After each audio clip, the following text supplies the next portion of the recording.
mbokk yi seetaan seen plateforme Evenprod ñu ngi leen di nuyu te di leen dalal jàmm ci seen magazine reportage ñu leen di wax ni bu leen fàtte abonné wu ngir bañ a tardé lépp li nga xamante ni moom lañu leen jagleel ci wàllu programme ci seen plateforme Evenprod te mën ngeen ñu suivre itam ci les réseaux sociaux tey jii ci seen programme magazine reportage ñu ñëw ci di waxtaanee les séries télévisées di loo xamante ni jamono yi ñu bari ñu ngi koy seetaan yéen koy seetaan sax ci seen plateforme Evenprod ñu ci jox kàddu nag ñi seen xam-xam màcc ci wàllu woowu ci bépp secteur de la chaîne jox nañ leen ci kàddu ngir ñu mën a wax ndax série yooyu miroir de la société la wala simple divertissement rek la maanaam ndax li société bi di dundee moom la série yi di wane wala dañ koy def rek pour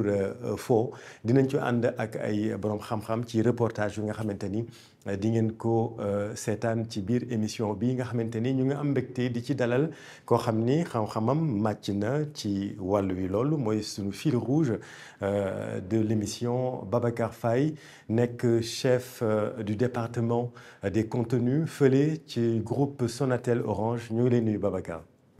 maa ngi lay fay Chérif di la jaajëfal ci invitation bi mu nekk mbégte ci man. di nuyu tamit ñi ñuy seetaan di am yaakaar ñu jëlee fii xam-xam ci di ñuy wax. am nañ ci yaakaar dinañu wax vraiment ci série ni ñu koy defaree la fabrication financement série dinañu ci jox kàddu comme ni ma ko waxee sànq ñëpp ñi nga xamante ni am nañu pàcc bu ñuy contribuer ci cette industrie naissante maanaam preneur de son acteur cadreur scénariste producteur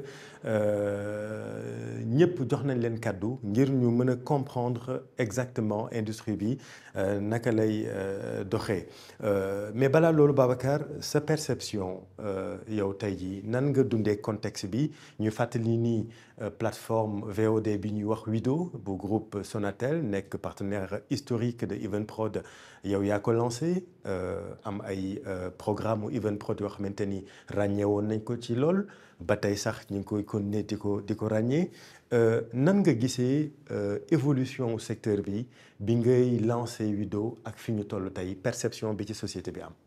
Wido bokk naa ci ñi ko lancé ndax groupe projet lañu woon bi ñu koy lancé dafa am lu taxoon jàppale secteur bi ci ginnaaw jàppale boobu jël li ñuy meññ muy œuvre yi di ko jox suñu clients yi client Sonatel yi muy Orange donc muy client Wido di plateforme donc loolu taxoon ñu lancé ko te ba léegi ci loolu lañ nekk.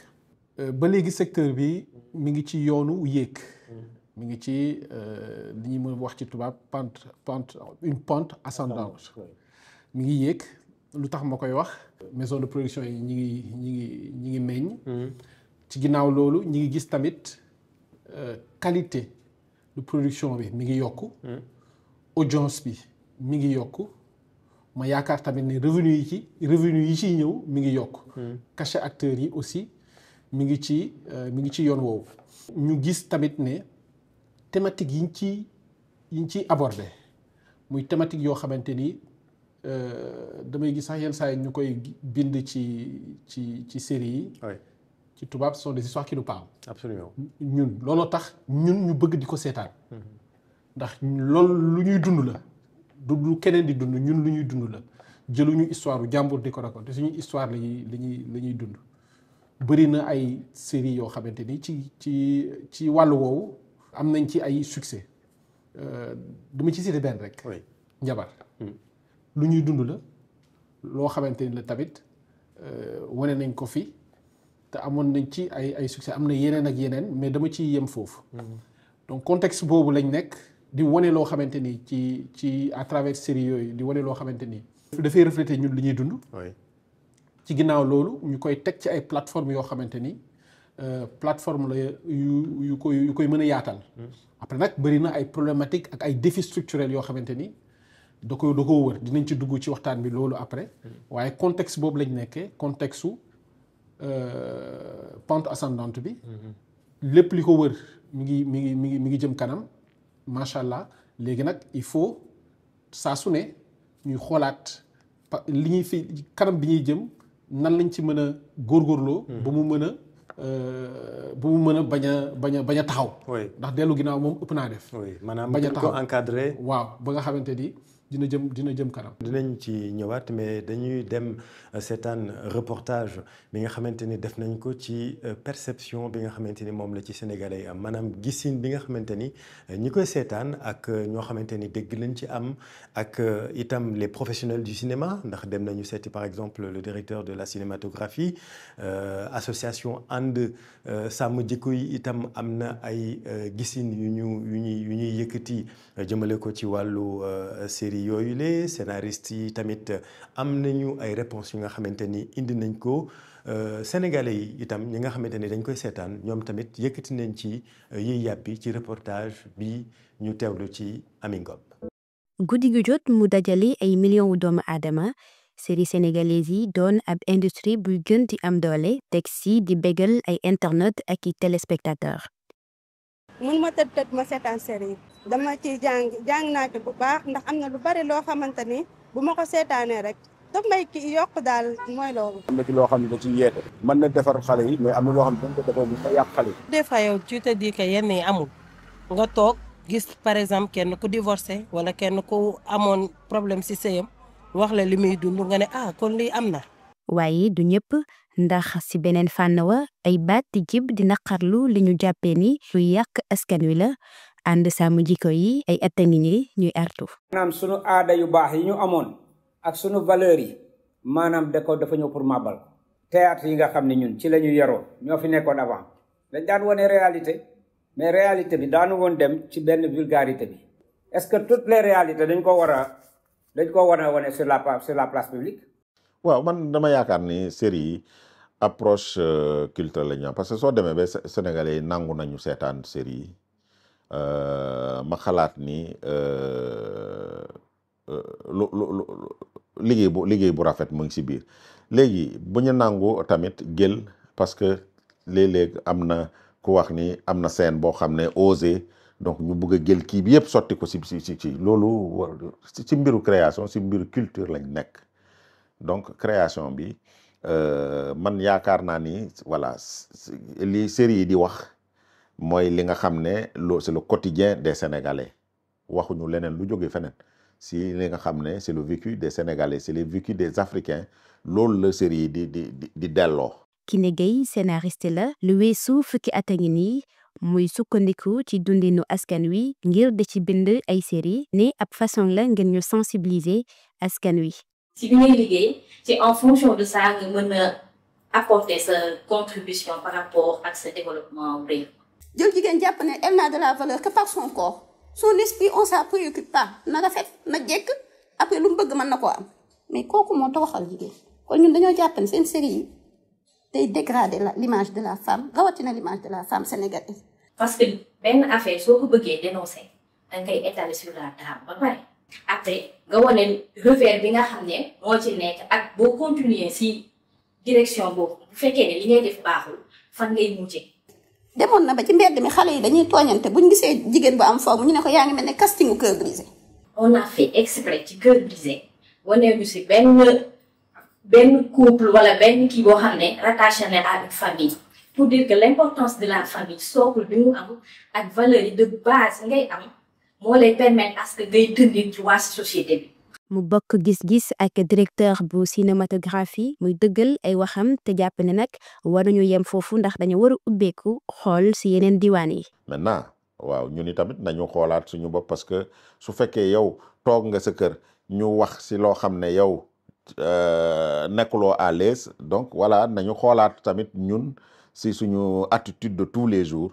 pour que voilà loolu bañ laa mettre mal à l'aise man xam naa ay nit yoo xam ne à l'époque bi quand on parlait de maîtresse d'un homme marié du ñu seetaan kii bi suñu toogee kër ga duñu ko mën a seet parce que duñu nekk à l'aise ok mais est-ce que ça veut dire que loolu amul loolu am na li nekk ci société bi loolu lañ jël teg la ko en face maintenant voilà donc moi je pense que les thématiques yu ñuy aborder ce sont les thématiques qui ñoo xam ne intéressé na suñu société bi nangu naa itam que mën nañu demaat si yenn d'autres thématiques. série sénégalaise yi di wane di dénoncer ak yi sensibiliser ñenn ñi jàpp ne dañuy jàngale di yeete waaye ca beneen fànn wa am ñoo xamante ne daf leen di choqué ndax gis nañ ni dafa warook suñu aada ak suñu cosaan ab débat samp waaye li leer mooy bile industrie mu ngi wéy di am doole. reportage Amy Ngom ñu koy jaajëfal bu baax a baax Babacar gis nga gisin yi ni mu uutee ñii bu ñu jàppee ni série luy yàq société bi la gis nga tontu yi nga xamante ni les professionnels indi nañ ko c'est des histoires qui nous parlent comme pour ne pas reprendre le slogan de Yvonne Prod par exemple lan nga jàngat ci reportage bi. mooy li ma wax sànq rek li ko tax muy wane du pour yàq. oui donte dina bind ci suuf benn pictogramme moins de 16 ans moins de 18 ans li ko tax muy wane du pour yàq.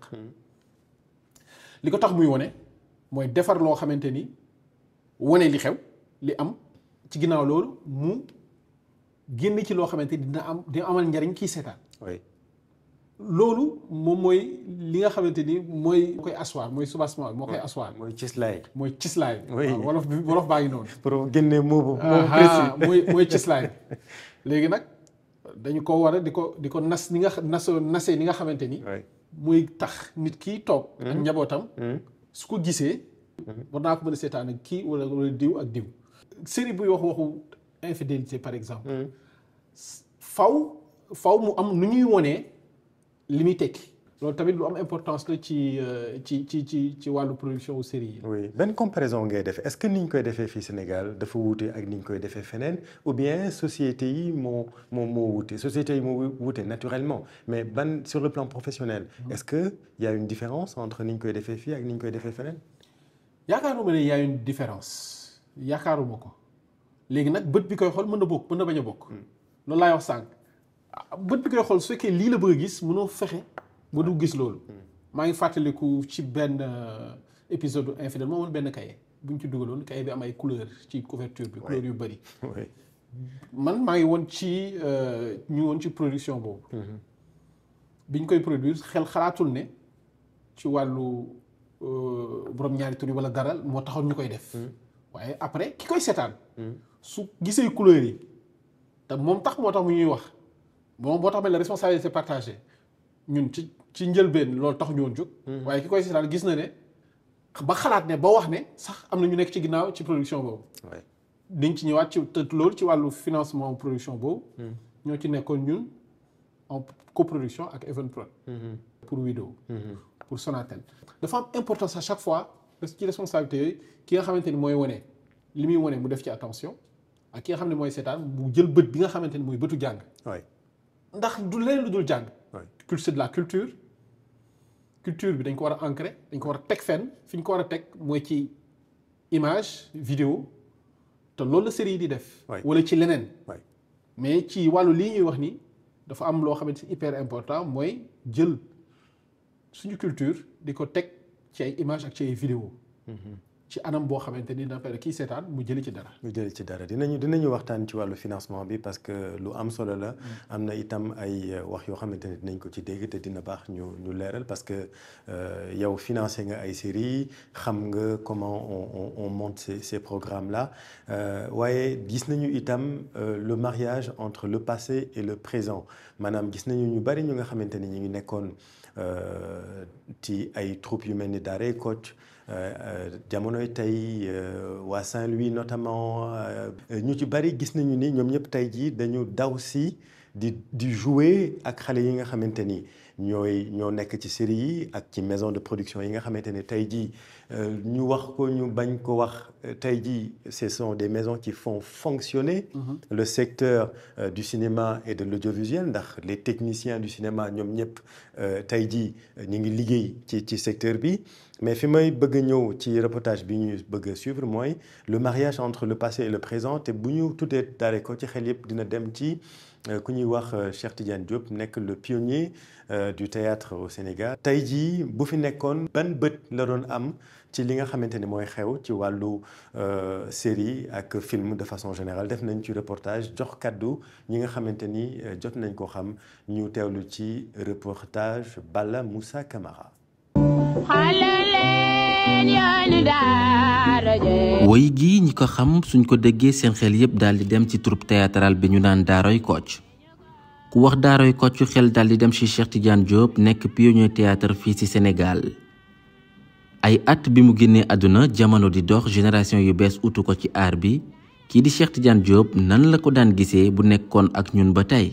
mais à l'époque de Cheikh Tidiane Diop dialogue yi moom franchement c'était des dialogues yoo xam ne du heurter sensibilité ki kay seetaan waaw xëy na peut-être Cheikh bu doon changer loolu lay changer xëy na moom bu fi nekkoon avec son intelligence ak li ko yàlla mayoon si don dina def loo xam ne dina mën a captiver le public étranger sans pour autant ñu jël loo xam ne bokkul si suñuy réalité. may gis léegi daal xam nga bu nekk ci waañ ñu ne mooy jànku kër gi mu takk greffage boo xam ne 40 ah après def ay fausse cils man daal dama jaaxal daal def pose ongle yëpp ñu ne jànk bi la moo ne ci kër gi moom xam naa ne bu doon moom du ko nangu actuellement ni bu fi nekkoon du ko nangu. tey jii bu ma solee yére bii ne maa ngi dem kër mami laa jëm bu may dem kër mami yére boobu laa war a solaat ba ci jaaroo bi nga takk da nga ko war a takkaat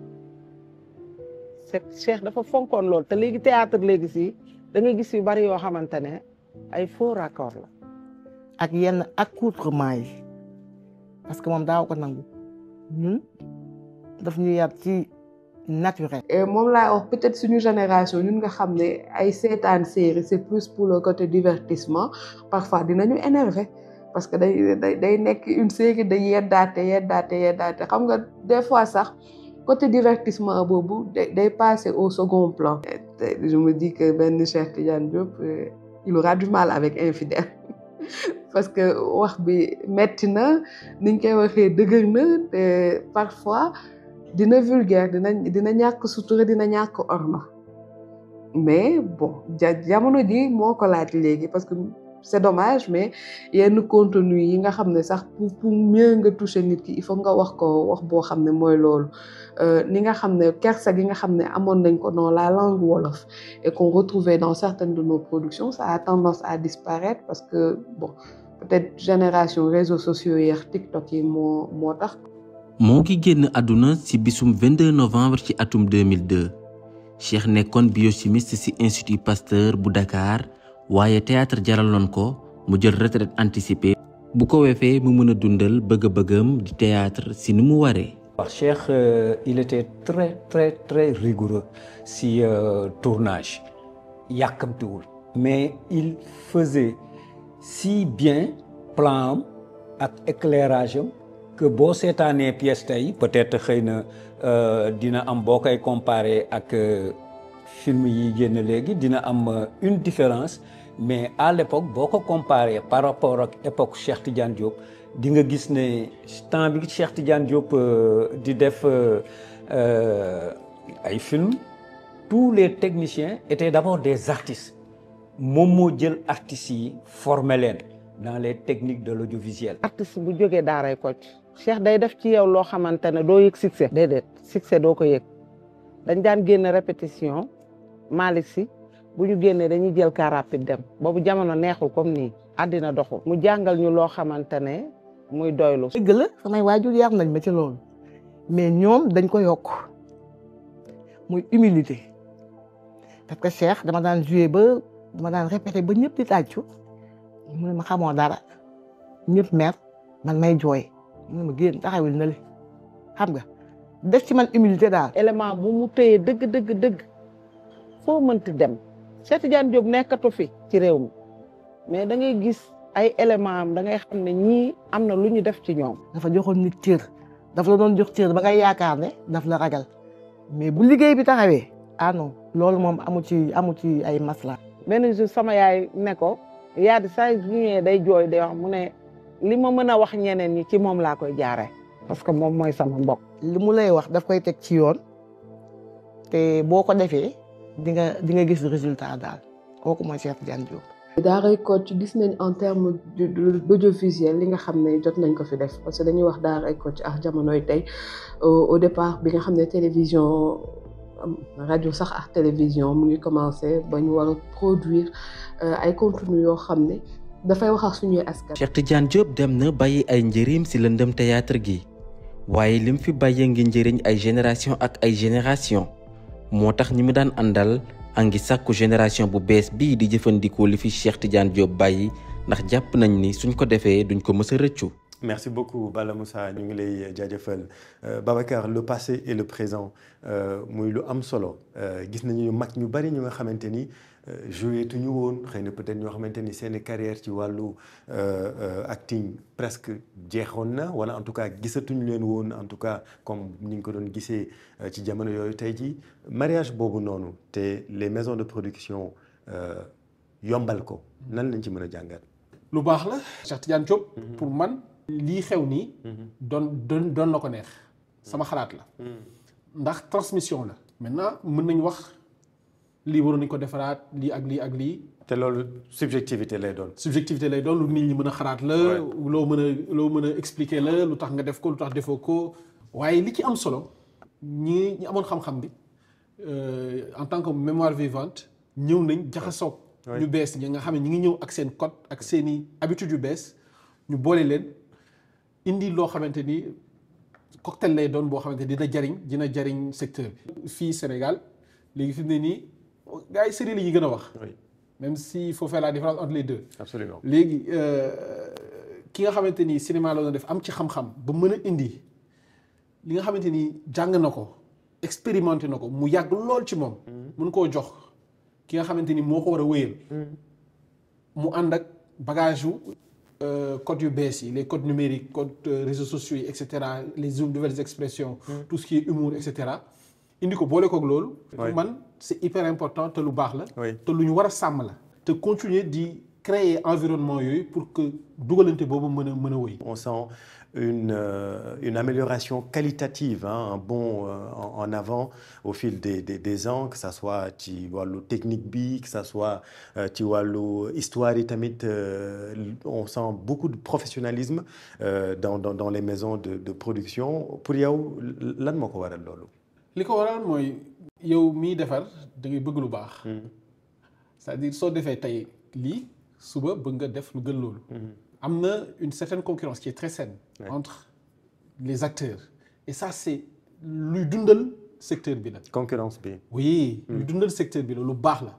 il y a des défis qui permettent aux investisseurs ñi nga xamante ni ñoom ñooy génne seen xaalis ñu mën ko def ci anam boo xamante ni day yomb. suñ ko dugalee tey suñ tëddee dañuy ne loo xam ne suba leneen nañ ci fekk li ñu ciy wut nañ leen ci fekk. est-ce que foofu yegg nañ fa fu mu toll nii. yegg nañ fa bu yàgg. xam nañ tey li ñu war. ci wàllu production. ba soo dugalee sa xaalis tey foofu laay waxee c'est-à-dire tey ku jox un financement à Evenprod à Marodi ou à une autre structure. xam na fi mu war a teg tànkam ba thématique bi mu war a bëgg a wane. ki nga xamante ni dugal na ci xaalisam da ci retrouver boppam. mu nekk forcément thématique boo xamante ni. exactement d'autant plus que assets yi tey am na. oui mooy les pages YouTube. oui même si c'est pas le premier canal qu'il faut privilégier. bon ça c'est le Sonatelien qui le dit. non pas du tout. ah oui. c'est-à-dire mënoo jël ce produit. def ci investissement. oui. dem teg ko ci mbedd bi ñëpp di ko seetaan gratuitement. Après ça dépend aussi de l'investisseur dont on parle. oui oui. investisseur bu mu ci nekk yéen da ngeen am seen plateforme donc forcément. du affaire plateforme. oui c'est-à-dire tey loolu industrie cinématographique industrie audiovisuelle moo ko laaj. tey soo amee sa production. oui dugal ci sa xaalis. oui li nga ci bëgg mooy gis ci sa bopp. oui mais cette démocratisation qu'a amené YouTube aussi oui. est intéressante.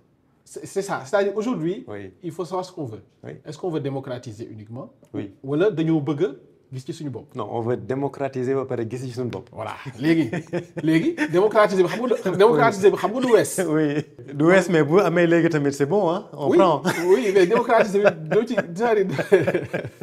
n'est-ce pas. non mais li may wax dafa am solo. oui pyramide la. ñi nekk ci suuf su leen bëggee toucher léegi mën nga leen toucher léegi. oui mais bàyyi nga ñu ci kaw.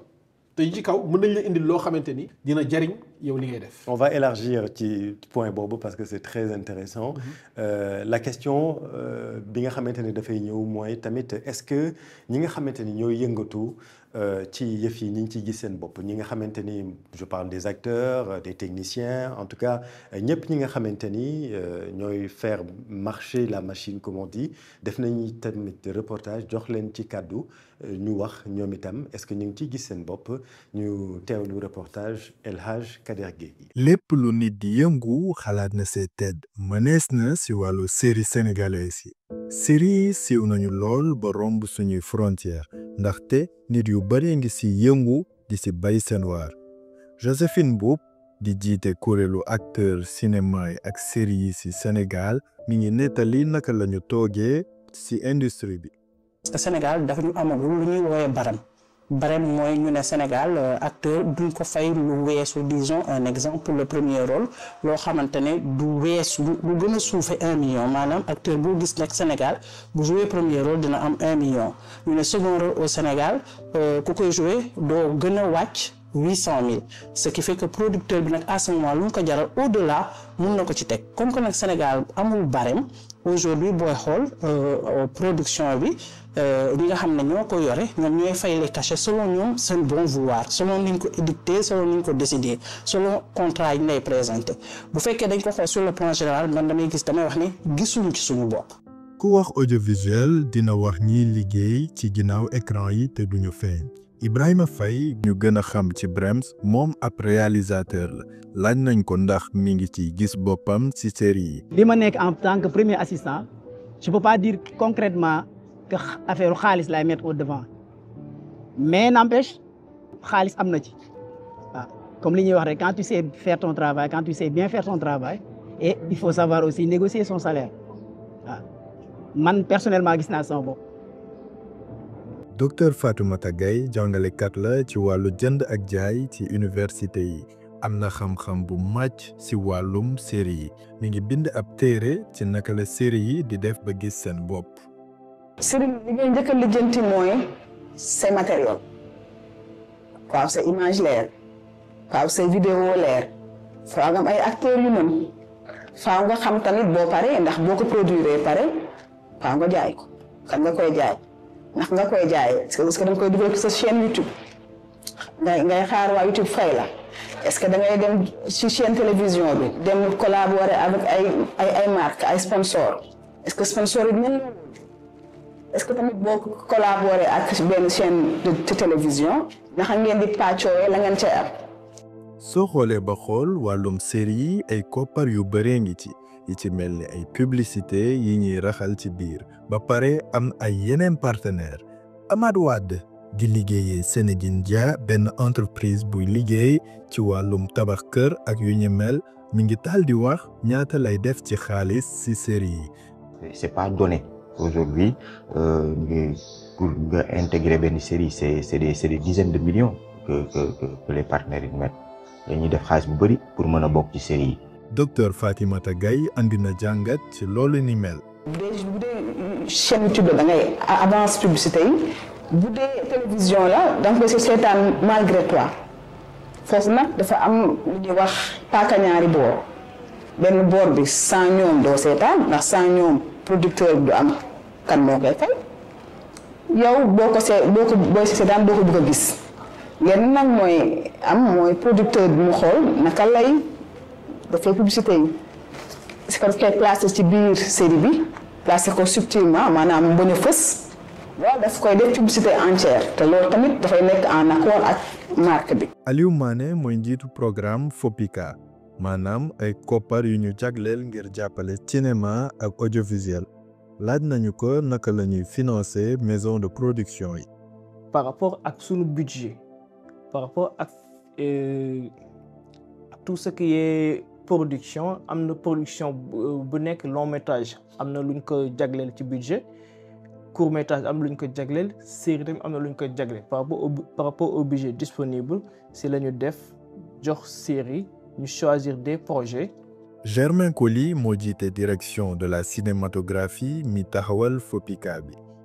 FOPICA bi war na gën a jàppale ñu ngi ciy dox ay jéego mais am na ay série yoo xam ne soutenir nañ leen ay Salma ay ak ñeneen su ma commencé di lim dama pare ñoo xam ne FOPICA soutenir na leen pour ñu mun a def seen production mais may am yaakaar ni liggéey bi gën a rëy bu ñu war a def ñun direction de la cinématographie ak ñu yore série yi mooy toog waxtaan pour seet naka la état mun a gën a dooleel maison de production yooyu parce que ñoom ñooy garant économie bi donc ñooñu soo leen doolelee dinañu mun a produire ay kii yu bëri te am qualité mais dinañu mun a jox xëy les jeunes qui sont là qui frappent à la porte de ce qui. industrie série sénégalaise yi mi ngi ci yoon loolu la ñu ci yëngu wax état bi gëm na ko moo tax subventionné nañ ci diggante atum 2019 ak léegi lu toll ci téeméeri nit ak juróom-ñaar ci koppar nag ëpp na 2,5 milliards loolu le bureau de la statistique bu direction de la cinématographie génnee ci atum 2025 bi. Babacar li ñu doon wax li ñu dégg ci reportage bi daf koy illustrer bu ñu waxee wàllu xaalis effectivement ku nekk da ngay bëgg a xëcc sa boor déglu nañ ko ci reportage bi moo xam des fois il y a des remontées les acteurs par exemple comme ni ñu déggee ci reportage bi doole boobu nga xamante ni maison de production yi soxla nañ ko YouTube tey jii daf leen koy may si la production est de qualité et marche. Pourquoi s'en priver? waxuma ni il faut s'en priver. pour man dafa am moment bu ñu ko war a def. soo génnee dara. am na ñoo xamante ne tey dañoo pare tey pour fay pour dem cinéma wala enfin en tout cas en parlant des films pour seetaan ko. ñooñu soo ñëwee jox ko directement sur YouTube. dina ko seetaani. fii Sénégal c'est encore la minorité quand même. mais am na minorité mais c'est une minorité. pyramide la. et puis am na benn phénomène. de piratage. soo bëggee sa produit léegi gis ko fu ne. dugal ko YouTube. je dis pas que c'est quelque chose qu'il faut laisser en rade. mais foofu nga war a mujjee. ci diggante bi am na lu bëri loo xamante ni def nañ expérience bi plusieurs fois. soo jaaree TV. jaar plateforme yi les plateformes payantes. mën nga dem YouTube après. et chaque fois da ngay gis ne revenu yi ngay am day jëm kanam. après c'est des choix stratégiques aussi. Mais en fait je pense que société en général. les acteurs qui sont ñi nekk ci biir série yi. li ñuy bëgg tey ñu joué tey moom génn tey YouTube. parce que moom li ko intéressé c'est pas la rentabilité économique li ko intéressé mooy la visibilité son image bu muy wone mu ko mën a jural leneen. et la rentabilité économique parce que on a entendu dans le reportage tey jii ñoom ñëpp dañuy bëgg li ñuy def tamit di ci gis seen bopp. oui mais ñoom et on sent aussi que sur ce plan-là am na avancement. waaw absolument mais ñoom li ñu ciy gisee seen bopp. mooy li ñu di fay comme cachet. absolument du ñu gis seen bopp ci plateforme bu qui génère ay revenus. ça c'est pour les ayants droit ñi nga xamante ni produire nañ ko. à moins que dans le contrat ils aient quelque chose dans le qui bu leen di permettre ñoom mën ci am ay revenus mais ñi gis seen bopp mooy seen cachet su xasee ba daanu. leen intéressé mooy seen image génn. dinañu ñëwaat ci question économique bi c'est lié parce que dañuy wax tamit ci wàllu emploi parce que secteur la bu nga xamante ni dafay générer beaucoup d'emplois te tamit secteur la bu nga xamante ni il y a beaucoup de reconversion il y a beaucoup de jeunes qui viennent dans ce secteur-là et ce qui est intéressant c'est que c'est l'un des rares secteurs qui intéresse réellement les jeunes loolu dañ ciy suivre reportage bi nga xamante ni itam def nañ ko ci li muy générer ci wàllu emploi ñu teewlu ci reportage Abdoul Rahim Bari. série sénégalaise yi bokk ci andi coppite bu am solo ci réew mi bindkat technicien ba ci acteurs ñu bëri di sa gis seen bopp ci wàllu xëy. bi Sénégal su soo ak léegi nii série yi li mu créé kay employé gisuma benn secteur bu côté franchement ndax ndaw ñi dañoo bëgg culture dañoo bëgg série aussi te producteurs yi du benn producteur moo fi nekk ay producteurs yu bëree fi ne ay label de production yu bëree fi ne te kenn ku ne mu ngi créé projet te projet bu nekk mu ngi jël ay jeunes yu bëree ci ay acteurs ci ay techniciens genre maanaam secteurs yi ñoo bëri ci biir maanaam mën ngaa gis benn projet nii rek fekk li ci nekk ci ay ndaw yi ciy xëy kenn xamul na mu toll te ñoom saa bu ñu xëyee ci la ñuy xëy ci la ñuy am pour yóbbu seen kër parce que amaatuñ beneen métier. xam ni du benn nit moo koy def du ñaari nit moo koy def ay nit yu bëri ñoo koy def par exemple ma jox exemple si Evenprod bi ma xam parce que foofu laa mën a waxee parce que foofu laa nekk. par exemple Evenprod ñun dinañ def minimum 4 séries si année bi 4 séries yi par exemple série bu si nekk acteurs yi dina nekk minimum 60 personnes sans compter ak ñi def figuration ñi nga xamante ne dañuy ñëw tey tourner benn séquence ñu fay leen ñëwagoo si équipe technique bi mooy scénariste yi fa lay commencer ñi def réalisation bi ñi def montage bi cadreur yi preneur de son yi ñi def make-up ñi def costume am équipe technique bi lu mu dee dina jël benn 40 à 50 personnes te am na ñoo xamante ni sax projet bu nekk ak équipe technique bu koy def. série yi di gën a bëri liggéeykat yi di gën a yokku loolu mooy indi ay laajte yu ñu jëlee seen financement yi. ñu nekk ci ginnaaw yooyu amul gars yi système bii la ñuy def mooy sponsor yi ñoo ñëw muy si leen donc yi ci des ñoom revenu YouTube xam nga kese amatul leneen état subventionné wul série yi amul benn lobby amul benn bailleur bu jógee biti réew parce que lii bu nekkoon benn court métrage wala long métrage nga xam ni gars yi dinañ am ay subventions yu ñu leen jox mais série yi amul lool kon producteurs yi ñoom ñooy dem ak seen i propre moyen xaar sponsor mu ñëw fii nag dafa war a jot sëkk nag état di subventionné série yi parce que metti na ku ci mel ni man ma nga xam ne en tant que producteur bu ndaw la war a def ay petits sketchs yi ñuy def wala yenn série yi ndaw yi donc amuñu sponsor lan la ñuy tourner ñun ñooy ut suñu moyen bopp def pour xaar revenu te li nga ciy def doog ci amaat te mais malgré foog nga def. la moo tax Sénégal ku réussir benn affaire ñu ne am na ku nekk sa ginnaaw ku réussir benn affaire ñu ne wéy am na ku nekk sa ginnaaw wala ñii ay lobby ñoo ne seen ginnaaw wala ñu ne ñu tuumaal la sax ni c'est-à-dire il faut que nit ñi génn foofu jéem a xam ni nit ñi dañu commencé parce que Evenprod man laay mën a joxe exemple tout le temps Evenprod bi muy commencé dafa commencé zéro abonné ba tey macha allah ñu ngi si bu ma juumu léegi ñu dugg 6 millions d'abonnés. loolu du liggéey bu ndaw ñoo da nga leen war a encourager on a fait presque mais li ñu def si ay série kenn xamul nu mu toll di def ay série commencement bi muy metti ñu am ay 30 000 vues di muñ di avancer ndànk-ndànk di jóg di yemale suñuy bëgg-bëgg di oo ay ñaar ñetti acteur def lijjanti fii taf yëngal di lijjanti ba affaire bi commencé jóg parce que ñun ñoo ko liggéey ba mu àgg foofu. série sénégalaise mën na leen jàppe ab industrie ndax moo ngi joxe liggéey. jërëjëf Abdourahim ñu ngi lay jaajëfal ci wàllu emploi donc Babacar gis nga muy secteur bu nga xamante ni mën na dimbali état ngir mën a jàppale ndaw yi nga xamante ni soxla nañ ko trop fu mu toll nii fii ci Sénégal. foofu laa bëggoon jëm si sànq. may waxu investissement. oui investissement bi su ñëwee dina tax justement mu créer ay emploi pour jeunes yi mais dafa am tamit préalable formation. mais am na loo xamante ni ay téere la il faut nga jàng loolu. mën koo tari en tout cas pour évoluer pour mën a ñi investir après xam ne lii professionnel la ko def ça c'est le défi ça fait partie des défis au-delà de affaire piratage bi wax sànq tout ça formation boobu dafa baax et mooy tax ñu mën a créer ay emplois. C'est l'État qui doit s'y mettre. L'État a son rôle là-dessus. Mais aussi je pense que ku ci nekk personnellement war nga mën a ambition en tout cas à travers les moyens que tu as. La nouvelle technologie, il y a plein de vidéos, plein de choses qui permettent aujourd'hui aux gens de s'auto-former. Tey jii série yi bari na les gens produisent en rythme d'ailleurs effréné dans presque toutes les maisons et pas seulement à Dakar. C'est ce qui est intéressant. Da ngay dem dans les régions, que ça soit à Saint-Louis, Ziguinchor ou ailleurs, il y a de petites boîtes entre guillemets qui essaient de tant bien que mal de produire, raison pour laquelle l'accompagnement de l'État est très important aussi pour aider ces jeunes-là à montrer notre culture dans la mesure où on parle d'ailleurs beaucoup de souveraineté en ce moment. Dans un pays comme le Nigeria, tey jii la production annuelle de films est estimée environ à plus de 2500 films par an.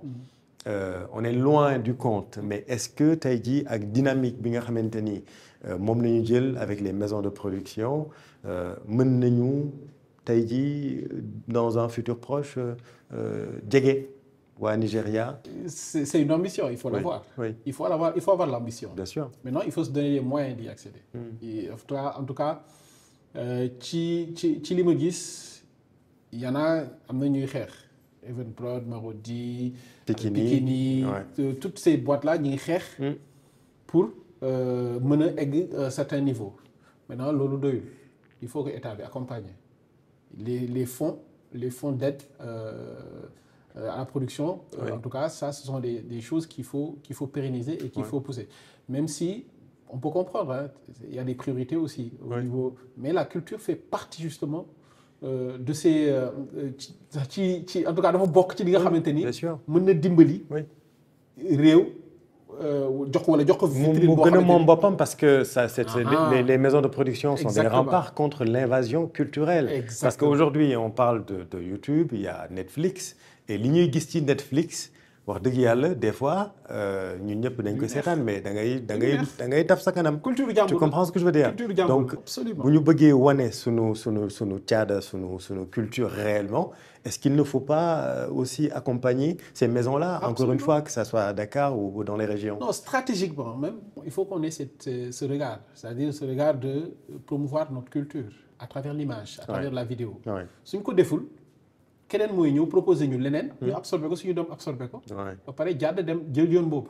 donc ñun am nañ pour rappeler suñuy tradition rappeler suñuy religion rappeler suñuy principe li ñu war a def ak li ñu war a def.